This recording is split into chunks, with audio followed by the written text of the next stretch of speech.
ሴዶ ማርሻል የሀገርና የስፖርት ክህደት ፈጽሟል፣ በኢንተርፖልም ቢሆን እናስመልሰዋለን ሲል የሚክስድ ማርሻል አርት ውድድር አዘጋጅ ጌታቸው መለሰ ጠንከር ያለ ምላሽ ሰጥተዋል። የአንድ ፓርቲ ሊቀመንበር የፓርቲውን ገንዘብ ይዘው ወደ አሜሪካ መጥፋታቸው ታወቀ።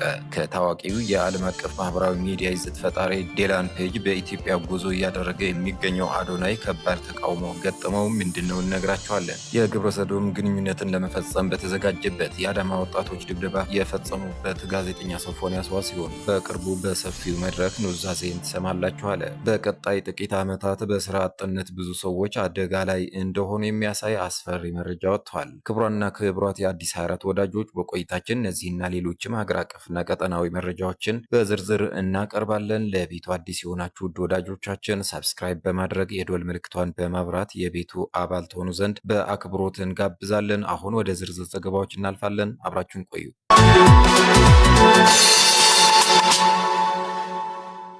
የማርሻል አርት ተወዳዳሪው ሴዶ ማርሻል ወደ አውሮፓ ቱርክ መኮብለሉና ለመመለስ የ70 ሚሊዮን ብር ቅድመ ሁኔታ ማስቀመጥን ተከትሎ የውድድሩ አዘጋጅ ጌታቸው መለሰ ጠንከር ያለ ምላሽ ሰጥተዋል። ጌታቸው ባሰራጨው ይፋዊ የቪዲዮ መግለጫ የሴዶን ድርጊት የሀገርና የስፖርት ክህደት ሲል ኮንኖታል። ጌታቸው መለሰ በሰጠው መግለጫ ሴዶ ማርሻል በሀገር ላይ ትልቅ ክህደት ፈጽሞ ከሀገር መውጣቱን በምሬት ገልጸዋል። ድርጊቱ በሀገር ላይ ብቻ ሳይሆን በጥቅሉ በስፖርቱም ላይ የተፈጸመ ትልቅ ክህደት ነው ያለው አዘጋጁ ስፖርተኛው የገባውን ውልና ቃል አጥፎ በሚስጥር መኮብለሉ ከፍተኛ ቅሬታ እንዳሳደረበት አስታውቋል። ሴዶ ማርሻል የፈለገውን ያህል ቢሸሽም ተጠያቂነት እንደማያመልጠው ያመለከተው ጌታቸው ሕጋዊ እርምጃዎችን መውሰድ መጀመሩን ጠቁመዋል። ምንም ማድረግ ባንችልም በዓለም አቀፉ የፖሊስ ተቋም ኢንተርፖል በኩልም ቢሆን ወደ ሀገር እንዲመለስ የበኩላችን ጥረት እናደርጋለን ስል ስፖርተኛው በሕግ ተከታትሎ ለመያዝ ማቀዱን በይፋ አስታውቀዋል። ይህ የአዘጋጁ ቁጣ የተቀሰቀሰው ተወዳዳሪው ሴዶ ማርሻል በቱርክ አውሮፕላን ማረፊያ ሆነ ባስተላለፈው ምስል አውሬው አምልጧል፣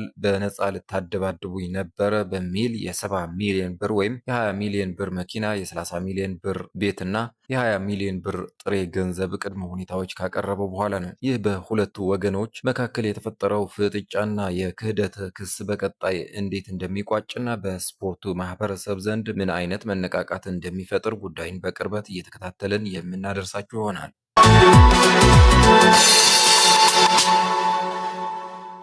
የእናት ፓርቲ ሊቀመንበር ሰይፈ ስላሴ አያሌው የፓርቲውን ገንዘብ ይዘው ወደ አሜሪካ መኮብለላቸው ታውቋል። የእናት ፓርቲ ሊቀመንበርና የትብብር አመራር የሆኑት ሰይፈ ስላሴ አያሌው የፓርቲውን ገንዘብ ዘርፈው ከሀገር መውጣታቸው የታወቀ ሲሆን ይህንን ተከትሎም በፓርቲ አባላት መካከል ከፍተኛ ትርምስ መፈጠሩ ተሰምቷል።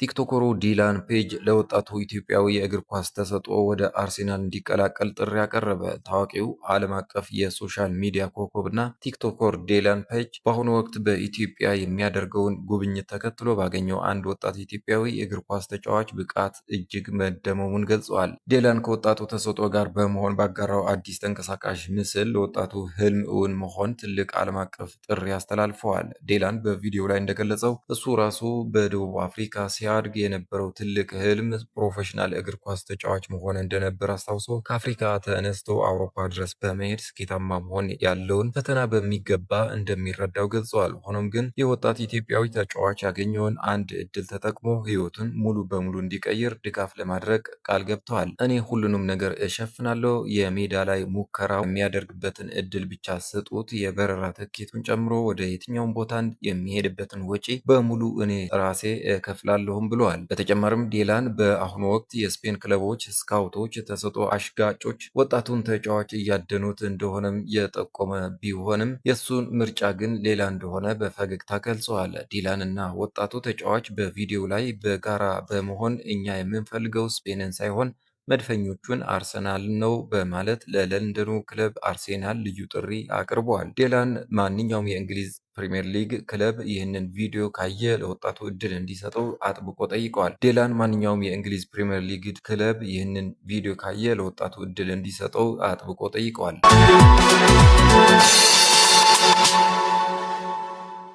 ሌላው ዜናችን ሰሞኑን ዴላን ፔጅ ኢትዮጵያ መምጣቱን ተከትሎ አዶናይን እና ሌሎች ትልልቅ ቲክቶከሮች ጭምር አዲስ አበባ ላይ የተሰሩት የኮሪደር ልማትና ሌሎች ግንባታዎችን ጉብኝት እያደረጉ ነበር። ትልቁ ሚዲያ የኢትዮጵያ ቴሌቪዥን ከስር ከስር ዘገባ እየሰራ ነበር። ይህንን ያየው ዮናስ መኳንንት የራሱን መልእክት አስተላልፏል። ዮናስ ማለት ትውልድም እድገቱም አዲስ አበባ ሲሆን ለልማት ይፈለጋል በሚል ከሚኖርበት ተፈናቅሎ ኑሮውን በአማራ ክልል ጣና ዳር ካደረገ ሰንበትበት ያለ ሰው ነው። ምክንያቱም እንዲህ ሲል የኢትዮጵያ ቲክቶከሮች በተለይ የዜና አንባቢ ኮንተንት ያላቸው ጠቅላላ በኢትዮጵያ ሞት እና መከራ ነጋዴዎች ናቸው።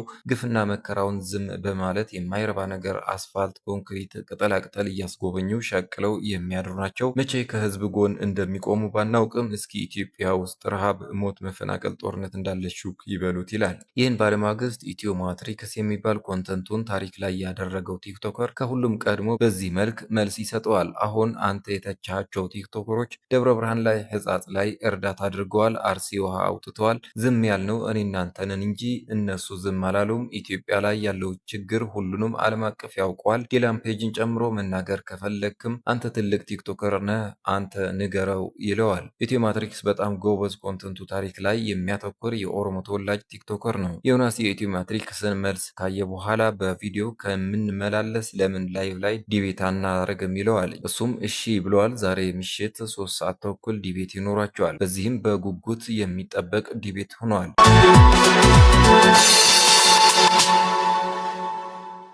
በአዳማ ከተማ የግብረ ሰዶም ግንኙነትን ለመፈጸም በተዘጋጀበት የአዳማ ከተማ ወጣቶች ተከታትለው በመያዝ ከፍተኛ ድብደባ የፈጽመውበት የነበረው ጋዜጠኛ ሶፎንያስ ዋሲሁን በቅርቡ በሰፊው መድረክ ኑዛዜን ተሰማላችሁ አለ። አሻም ቲቪ ከዚህ በኋላ ለጋዜጠኛ ሶፎንያስ ቦታ የለኝም፣ ሶፊ ሾውን በጣቢያዬ አላሰራጭም ብሎ ነበር። አሁን ላይ ለረዥም ጊዜ ከሚዲያ ዓለም ርቆ የቆየው ጋዜጠኛ ሶፎንያስ ወደ ቤቱ መመለሱን አስመልክቶ በማህበራዊ ገጹ ባስተላለፈው ልብ የሚነካ መልእክት መላው የኢትዮጵያን ሕዝብና አድናቂዎቹን ይቅርታ ጠይቀዋል። ጋዜጠኛው ባስተላለፈው ስሜት ቀስቃሽ መልእክት ተመስገን ለቤቴ በቅቻለሁ፣ መድኃኔዓለም ስለማረኝ፣ ለታላቁ ክብር ስላበቃኝ ደስ ብሎኛል ካለ በኋላ ወዳጆቼ፣ አድናቂዎቼ፣ መላው የኢትዮጵያ ሕዝብ አንገታችሁን ስላስደፋዋችሁና ከልባችሁ ይቅር በሉኝ ብለዋል። በመቀጠልም ቅዱስ ቃሉ የበደላችሁን ይቅር በሉ እንደሚል በማስታወስ ሕዝቡ በእግዚአብሔር ስም ይቅር እንዲለውና በጸሎት እንዲያስበው ጠይቀዋል። ጋዜጠኛ ሶፎንያስ አክለውም እንደ እግዚአብሔር ፈቃድ በቅርቡ በሰፊው መድረክ ኑዛዜን ትሰማላችሁ፣ በዙ የምናገረው አለኝ በማለት በቅርቡ ይፋዊ ማብራሪያ እንደሚሰጥ የገለጸ ሲሆን መልእክቱንም አትፍረድ ይፈረድብሃል በሚል ከባድ ማሳሰቢያ ደምድመዋል።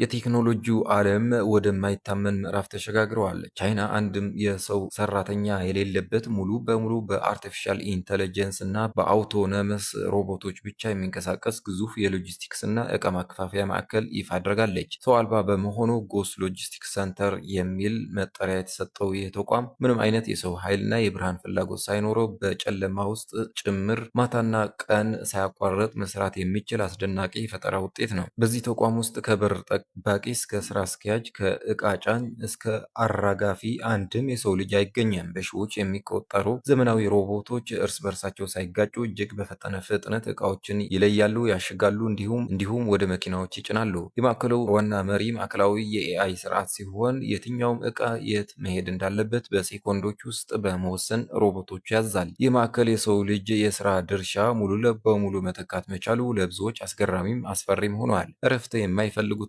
ደሞዝ የማይጠይቁት እነዚህ ሮቦቶች ከሰዎች በ10 እጥፍ በበለጠ ፍጥነት ይሰራሉ። የቴክኖሎጂ ባለሙያዎች ይህንን ክስተት የወደፊቱ የስራ ዓለም መጀመሪያ እያሉት ይገኛሉ። በአጠቃላይ የወደፊቱ ጊዜ እዚህ ደርሷል፣ ማሽኖቹም ዓለማችንን ለመረከብ ዝግጁ ይመስላሉ ነው የተባለው።